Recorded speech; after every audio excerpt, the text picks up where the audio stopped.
Titip Min. Ya. Di segmen ini, ada yainya dulu nih. Jadi di segmen ini teman-teman diberikan ruang untuk memberikan aspirasi untuk Gus Imin.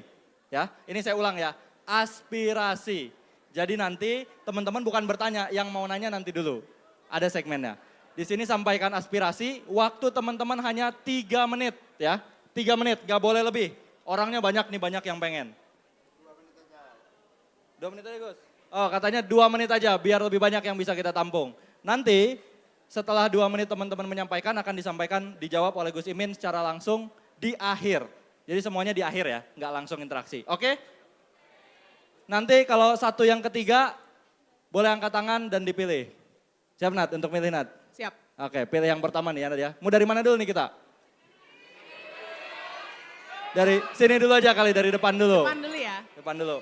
Nih aku satu-satunya nanti Nada yang pilih. Oke? Turun dulu dong tangannya, turun dulu biar kelihatan. Ini kesini agak gelap soalnya. Turun dulu, turun dulu. Satu yang ketiga. Satu.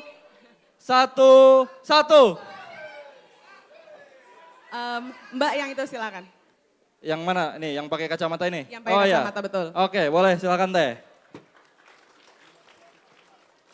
Boleh di situ Gus soal kamera.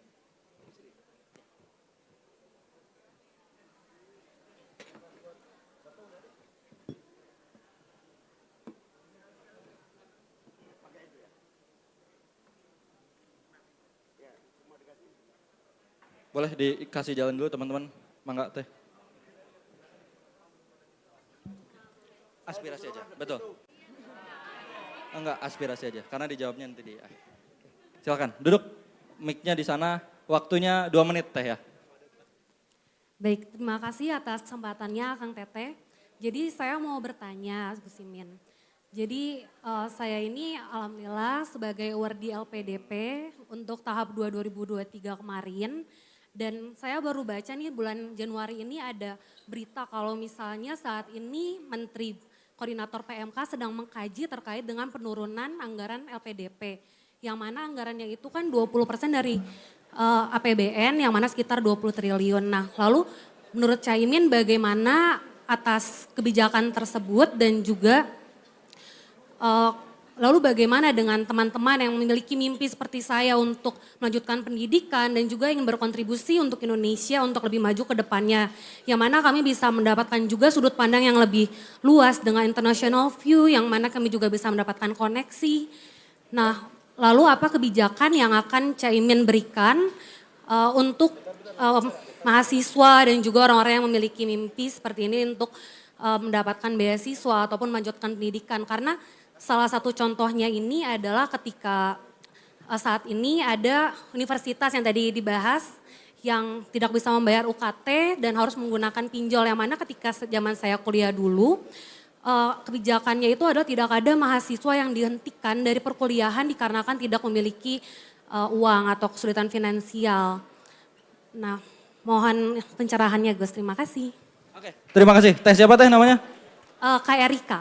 Teh Erika, oke terima kasih. Boleh tepuk tangan untuk Teh Erika. Oke, sambil ini saya lanjut aja ya. Boleh nanti Teh dijawabnya di akhir. Oh ada ini, ada hadiah dari Gus Imin. Nah, ada kaos. Tulisannya El Selpet katanya. Oke, terima kasih Teh. Saya mau yang sini ya. Saya mau yang sini ya. Oke. Nada boleh bantu dihitungin Nad? Oke. Boleh turun dulu. Semua turun dulu ya. Turun dulu. Hitung 1 sampai 3 kali baru angkat tangan. Oke, silakan Nad. 1. Saya mau yang di belakang Kang, yang pakai tangan kiri angkatnya Kang. Boleh yang pakai tangan kiri tadi, iya itu, iya di belakang, silakan. Boleh dikasih jalan ya teman-teman. Tangan kiri katanya artinya perlawanan Gus. Jadi kita lihat nih. Teman-teman boleh dikasih jalan dulu.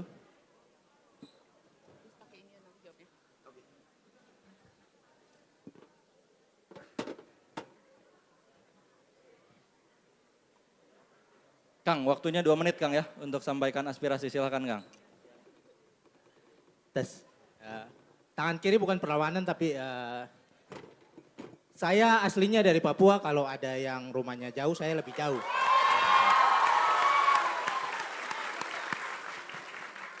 Cak, sedikit mau ngelihat contekan tapi bukan contekan dari Pak Tom. Ini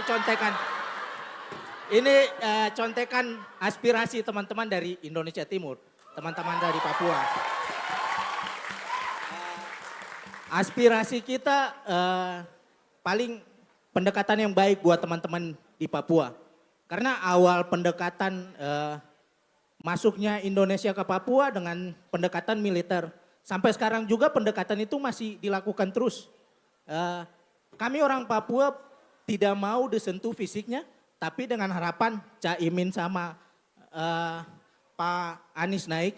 Pendekatan yang baik adalah pendekatan secara hati ke hati. Itu menurut kami. Kami welcome sama orang siapa yang datang. Karena gini, traumatik kami dari awal pendekatan bangsa ini ke Papua melalui senjata. Aparat yang masuk ke sana pastinya kami lihat, itu mau lawan kami. Tapi kalau pendekatan secara hati ke hati, kami welcome sama siapa saja. Itu mungkin jadi salah satu aspirasi kami. Terkait pendidikan, di kota yang maju selevel Bandung aja untuk masalah pendidikannya saja, apalagi kami yang tertinggal. Bukan tertinggal secara ini, pengetahuan kami mungkin bahkan lebih. Karena di sana pendidikan awal kami disuruh mengerti tentang Prabu Siliwangi, kami sudah mengerti. Tapi untuk kultur kami untuk ini kami tertinggal. Sama mungkin satu ketika memang Caimin sama Pak Anies naik, mohon untuk harga tiket dimurahin. Karena surga dunia itu ada di Papua, tapi kalau mau wisata ke sana, waduh, gila. Jadi gitu. Oke. Sekian, Cak. Oke, terima kasih. Kang siapa Kang namanya Kang? Jonathan. Kang Jonathan, boleh tepuk tangan untuk Kang Jonathan.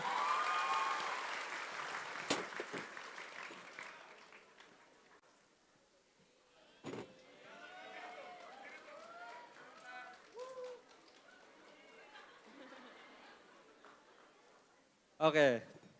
Kaosnya tulisannya berubah atau punah. Luar biasa. Terima kasih Kang Jonathan. Ini luar biasa. Salah satunya tadi aspirasi tiket mungkin kita mikir kecil gitu. Oh untuk tiket apa, tapi ternyata dampaknya besar tadi soal pariwisata juga Gus ya. Oke, kita lanjut. Sebelah mana tadi? Sini sudah ya? Sini ya? Oke, boleh Nat, kamu pilih Nat. Satu yang ketiga teman-teman, turun tangan dulu. Turun dulu tangannya. Satu yang ketiga ya. Satu. Oke. Ibu silakan. Oh ya Bu, silakan Bu.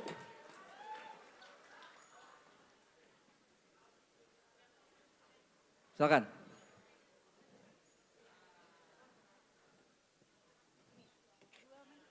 Dua menit, silakan Ibu.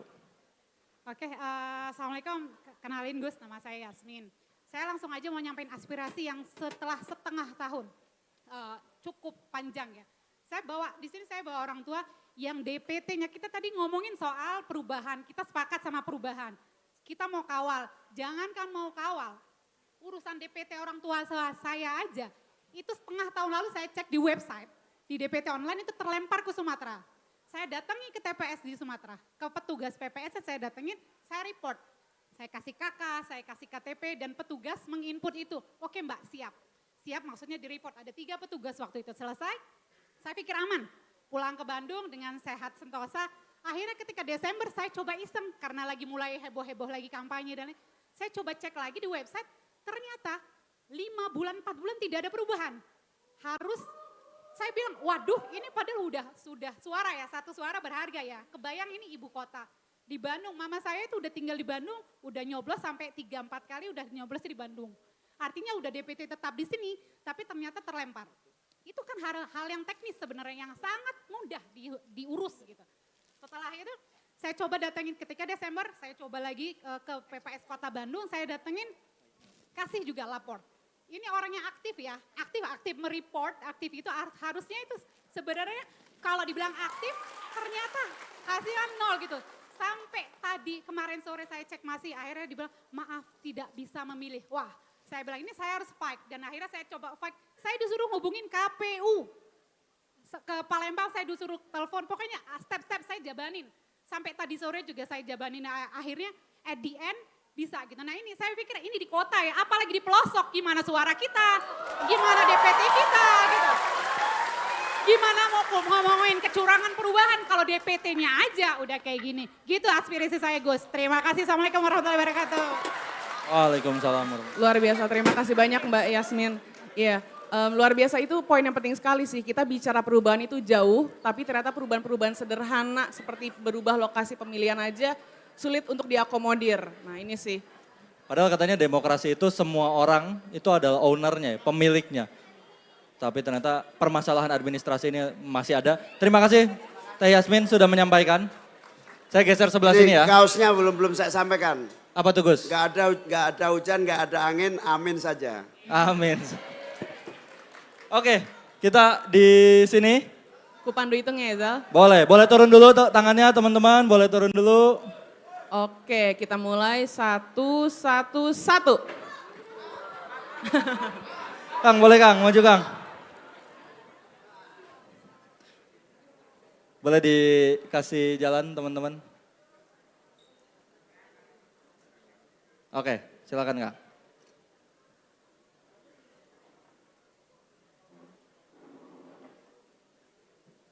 Oke, boleh permisi dulu teman-teman. Silakan, waktunya 2 menit Kang. Assalamualaikum warahmatullahi wabarakatuh. Permisi kalau untuk mengenai ilustrator di Indonesia itu sebenarnya kan itu harus diapresiasikan. Dan juga aku ingin menyampaikan aspirasi, semoga aja Bapak bisa menyejahterakan dan juga mendukung semua para ilustrator karena mereka semua adalah pekerja. Mereka semua itu pekerja karena telah menghasilkan sebuah karya untuk para klien. Apalagi itu yang kayak artis Furi ya, Indonesia. Contohnya itu Asumon Krom alias Joseph. Dia itu adalah artis Furi asal Indonesia. Dia telah berjasa dalam menyebarkan itu, dalam menghasilkan karya-karya yang begitu bagus sekali. Dan juga diapresiasikan itu oleh perusahaan animasi asal DreamWorks. Tapi masalahnya banyak sekali itu orang-orang di Indonesia yang orang awam itu banyak yang menganggap sepele pekerjaan ilustrator, bahkan menganggap itu alias sepele, nanti takutnya nanti bakal ada kekhawatiran. Tahu-taunya mereka malah pakai AI masalahnya. Oleh karena itu, makanya aku ingin sekali itu kalau nanti itu Cak Imin sama Pak Andis itu nanti itu mengapresiasikan seluruh pekerja ilustrator Indonesia termasuk artis-artis Puri kayak Asumon Krom, apalagi artis-artis Puri Indonesia yang tidak dijangkau itu yang ada di Twitter. Dan kayak Anis juga sih, mereka juga mengapresiasi para ilustrator Indonesia karena mereka juga berjasa dalam menghasilkan karya untuk para klien. Ya makasih ya Pak Anis. Nama saya Zabir. Oke. Terima kasih Kang Zabir, boleh tepuk tangan.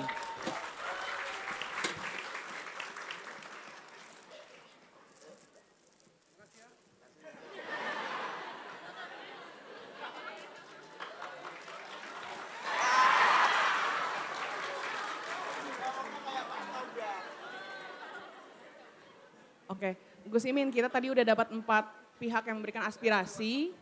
Nah sekarang kesempatan buat Gus Imin untuk merespon dalam 4 menit. Silakan.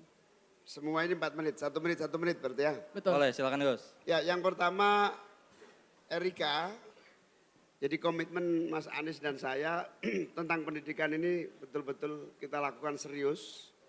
Makanya kita nanti selipkan 5% APBN untuk kaum muda itu dalam konteks 2 hal. Yang pertama capacity building. Yang kedua dalam rangka entrepreneurship, kemauan untuk bisnis permodalan dan seluruhnya. Nah, konteks itu maka hampir pasti ketika Amin menang, LPDP tidak akan kita kurangi, bahkan kita tambah jumlahnya supaya apa begini, usia mahasiswa, usia kaum muda ini sudah betul-betul bonus yang luar biasa, tapi belum ada penanganan yang sungguh-sungguh dan serius. Bahkan rencana saya, dan Mas Anies juga setuju, selama ini yang dapat LPDP itu yang kapasitasnya memang dengan standar yang tinggi, sehingga yang dapat yang punya akses kursus bahasa Inggrisnya yang bagus. Sehingga yang menengah kemampuan gak pernah kursus, jangankan kursus, kuliah aja akhir bulan mie instan gitu kan. Itu gak akan bisa bersaing. Karena itu kita bikin 3 lapis. Saya kok ketularan ngomongnya Jabir tadi. Jadi Jabir ini pasti kebanyakan di luar negeri kayak Pak Tom itu. Jadi kita akan afirmasi pada 2 level. Level yang kapasitasnya belum bisa bersaing di tingkat kemampuan bahasa kita siapkan. Sehingga persaingan sehat bukan berarti hanya itu yang dapat. Tapi seluruh mahasiswa atau kaum muda yang ingin mendapatkan LPDP punya akses dan keadilan yang sama. Sehingga bisa lebih membuka peluang yang sama untuk semua mahasiswa. Yang kedua Jonathan, pendekatan hati tentu.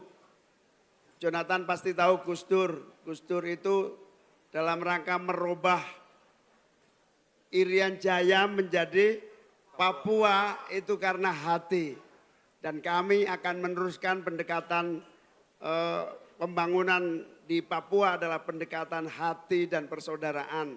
Sehingga yang akan kita munculkan di sana bukan militerisme, bukan soal ini itu. Yang paling pokok adalah keadilan semesta atas kekayaan alam yang diberikan Papua.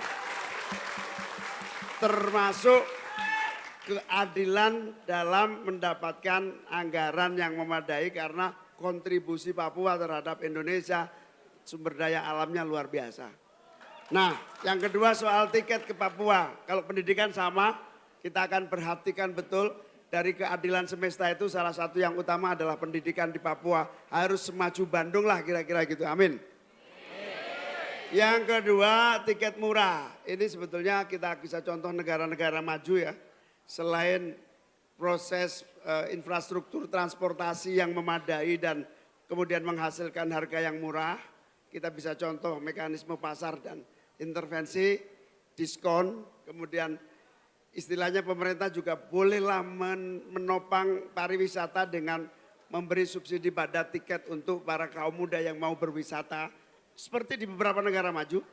Insya Allah kalau negara memberikan uangnya kepada rakyat tidak hilang. Akan menambah kembali kepada daya beli. Akan menjadi siklus ekonomi yang produktif. Dengan banyak yang wisata akan tumbuh ekonomi dan tidak ada yang rugi. Yang terakhir Yasmin DPT, terima kasih, tepuk tangan untuk Yasmin. Pejuang hak suara.